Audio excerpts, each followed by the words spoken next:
Hi there. It's Becky Stevens with Seltzer Financial.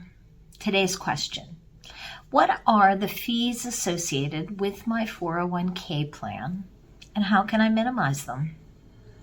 Believe it or not, I've had people I've worked with tell me that their 401k plan has no fees. This is definitely not accurate.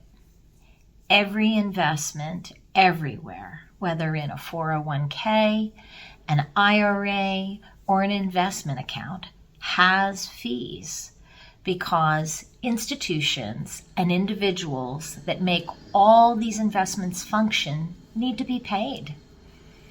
However, it may be confusing to learn about where you find your fees and how to make sense of them. So, the first place you can look is at your employer's plan document.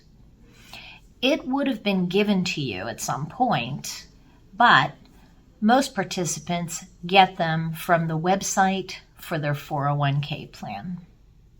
Somewhere in that document, it will address the issue of what fees are paid by your employer and what fees are paid by you, the participant.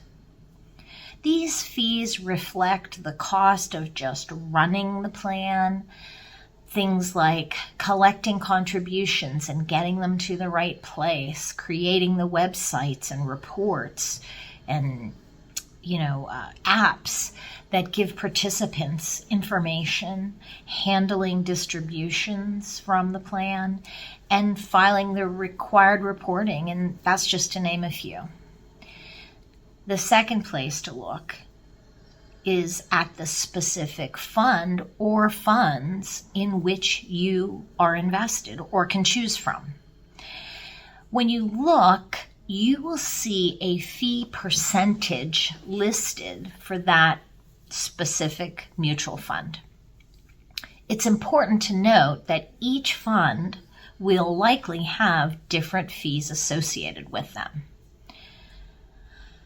You'll most likely will not see some or all of these fees expressed as a line on your statements that you received.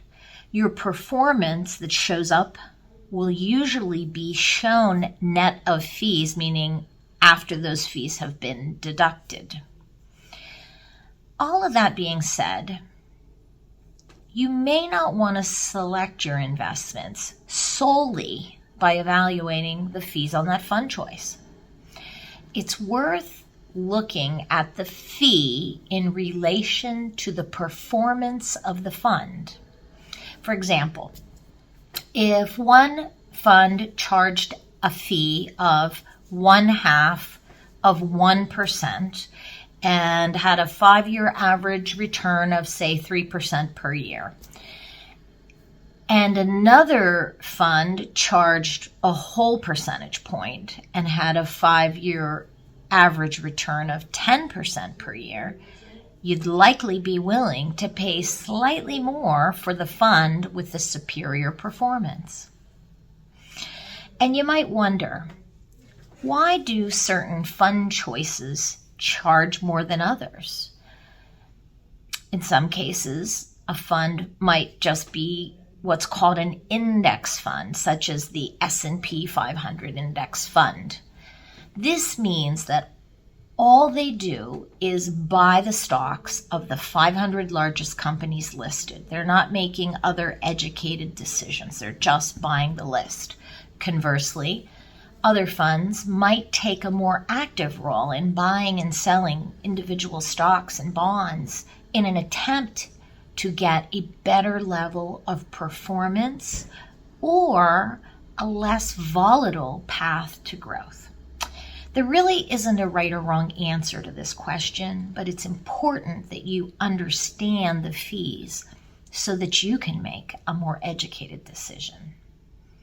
Ultimately, if you're having a difficult time deciding what to do with your contributions, please get in touch with me and we can talk about your unique situation. I'm here to help.